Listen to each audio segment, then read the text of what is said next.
কোটা বিরোধী আন্দোলনের নামে নৈরাজ্য চালিয়ে শেখ হাসিনাকে বাংলাদেশ ছাড়া করার পর থেকেই সে দেশে শুরু হয়েছে হিন্দু নির্যাতনের নতুন অধ্যায়।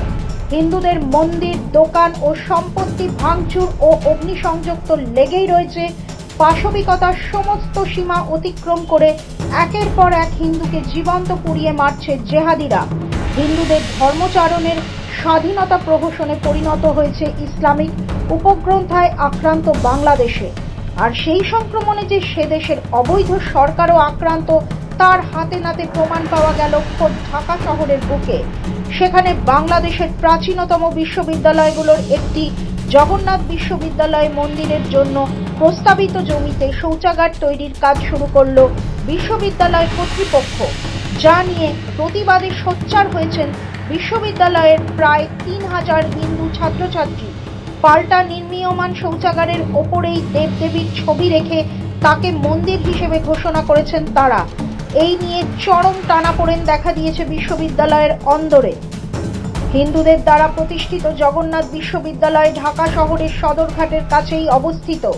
1858 সালে স্কুল হিসেবে পথ চলা শুরু করে। 1884 সালে সেটি কলেজে উত্তীর্ণ হয়। 2005 সালে সেটিকে বিশ্ববিদ্যালয়ের স্বীকৃতি দেওয়া হয়। তারপর থেকেই বিশ্ববিদ্যালয় চত্বরে একটি কেন্দ্রীয় মন্দিরের দাবি জানিয়ে আসছিলেন পড়ুয়ারা। প্রসঙ্গত, বাংলাদেশে প্রায় সমস্ত বিশ্ববিদ্যালয়ের ভিতরে কেন্দ্রীয় মসজিদ রয়েছে। সেখানে নিয়মিত প্রার্থনায় যোগদান করেন ছাত্র, শিক্ষক ও শিক্ষাকর্মীরা। অভিযোগ, জগন্নাথ বিশ্ববিদ্যালয়ে বিভিন্ন সময় কেন্দ্রীয় মন্দির তৈরির দাবি জানালেও তাতে কর্ণপাত করেনি বিশ্ববিদ্যালয় কর্তৃপক্ষ। উল্টে মন্দিরের জন্য প্রস্তাবিত জমিতে অন্য কিছু নির্মাণ করা হয়েছে। তবে ইউনুস জমানায় মৌলবাদীদের লক্ষ্যই সনাতনীদের আরও কোণঠাসা করা। সেখানে বিশ্ববিদ্যালয় কর্তৃপক্ষ সব সীমা ছাড়িয়ে গিয়েছে। অভিযোগ, সম্প্রতি জগন্নাথ বিশ্ববিদ্যালয়ে মন্দির তৈরির জন্য ছাত্রদের প্রস্তাবিত একটি জায়গায় শৌচাগার তৈরি শুরু করেছে তারা। 2019 সাল থেকে আপনারা সকলেই জানেন, জগন্নাথ বিশ্ববিদ্যালয়ের সনাতনী শিক্ষার্থীদের একটাই দাবি ছিল জগন্নাথ বিশ্ববিদ্যালয় একটা কেন্দ্রীয় মন্দির। আমরা খুব বড় আকারে কিন্তু আমরা মন্দিরটা চাইনি, কারণ জগন্নাথ বিশ্ববিদ্যালয়ে এমনি স্থানের সংকট আমরা সকলেই জানি। কিন্তু বারবার আমাদের প্রস্তাবিত স্থানে কিন্তু অন্য প্রশাসন অন্য কিছু তৈরি করছে।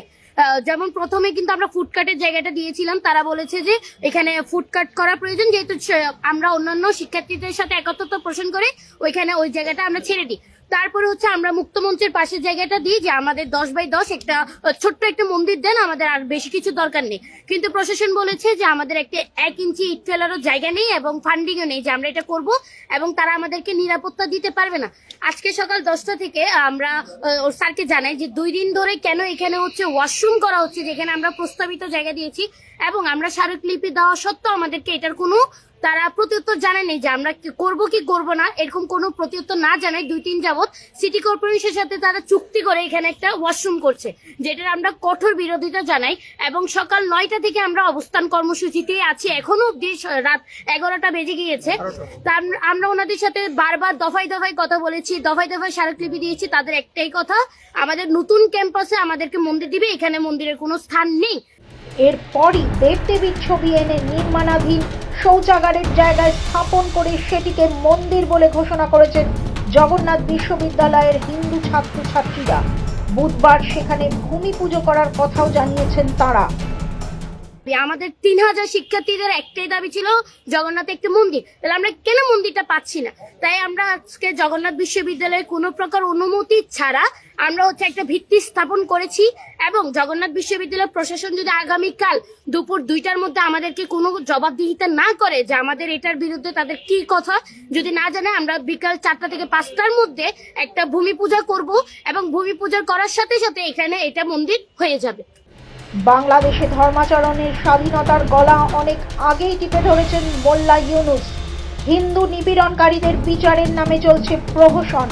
বাংলাদেশে কার্যত এথনিক ক্লেন্সিং চালানো হচ্ছে বলে অভিযোগ করেছেন সে দেশের হিন্দুরা।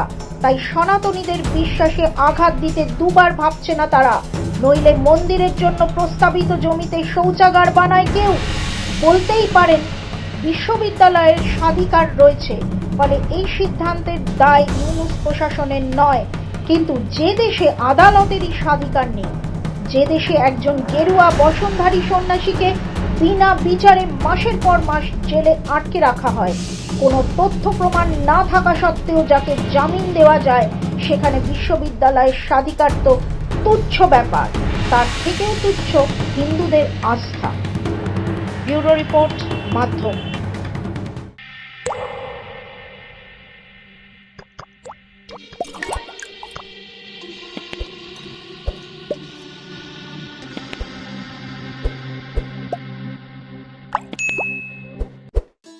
उत्तर प्रदेश के मुख्यमंत्री योगी आदित्यनाथ के नेतृत्व में आज उत्तर प्रदेश में गौमाता न केवल सुरक्षित है बल्कि प्रदेश की अर्थव्यवस्था को नई ताकत दे रही है। मुख्यमंत्री योगी आदित्यनाथ ने गोवंश संरक्षण को सामाजिक, सांस्कृतिक और आर्थिक क्रांति में बदल दिया। प्रधानमंत्री नरेंद्र मोदी के विजन और योगी सरकार की कार्य योजना से 2 जनवरी 2019 को देश की पहली निराश्रित गोवंश संरक्षण नीति उत्तर प्रदेश में लागू हुई। अगर कोई किसान 4 गोवंश रखता है तो 4 गोवंश के लिए 6,000 रुपए महीना हम उनको देते हैं। आम के आम और गुठली के भी दाम, यानी गौ माता की सेवा का पुण्य भी पाओ और सरकार का अनुदान भी पाओ। आज प्रदेश में 7,717 गौशालाओं में 12,52,000 गोवंश संरक्षित हैं। 520 मोबाइल वेटनरी यूनिट्स, 2,200 से अधिक प्राथमिक पशु चिकित्सालय और 2,575 पशु सेवा केंद्र दिन रात सक्रिय हैं। ग्राम स्तर पर जैविक खेती को बढ़ावा मिल रहा है। प्रतिदिन 5,500 टन गोबर से वर्मी कंपोस्ट, गोकास्ट, धूप बत्ती, जीवामृत, घनामृत जैसे उत्पाद बन रहे हैं, जिनमें महिला समूहों की सक्रिय भागीदारी ने लाखों महिलाओं को आत्मनिर्भर बनाया है। स्वदेशी नस्लों के संरक्षण और 3,08,000 निःशुल्क कृत्रिम गर्भाधान से दुग्ध उत्पादन में ऐतिहासिक वृद्धि हुई है। 390 लाख मीट्रिक टन का रिकॉर्ड उत्पादन। 1,67,000 करोड़ रुपए के योगदान के साथ गौ आधारित ग्रामीण अर्थव्यवस्था आज उत्तर प्रदेश मॉडल की सफलता का प्रमाण है। एक ऐसा मॉडल जो आत्मनिर्भर गांव और समृद्ध भारत का सपना साकार कर रहा है। मुख्यमंत्री सहभागिता योजना तथा पोषण मिशन अंतर्गत 1,14,089 लाभार्थियों को 1,69,024 गोवंश सुपुर्दगी में दिए गए हैं। मेरा नाम गोरखनाथ यादव, ग्राम जौकाबाद, पोस्ट कुडहन, जिला जौनपुर, उत्तर प्रदेश का रहने वाला हूँ। उत्तर प्रदेश सरकार द्वारा हमें 70,000 रुपए गौशाला बनाने के लिए मिला, जिसमें हमने 27/10 का गौशाला बनवाया। गोमाता संरक्षण के इस मॉडल से उत्तर प्रदेश में सभी तरह के कार्यक्रम तथा योजनाएं बनाई गई हैं, जिससे राज्य के साथ साथ देश का भी विकास हो रहा है। गोमाता का आशीर्वाद, विकसित उत्तर प्रदेश, विकसित भारत।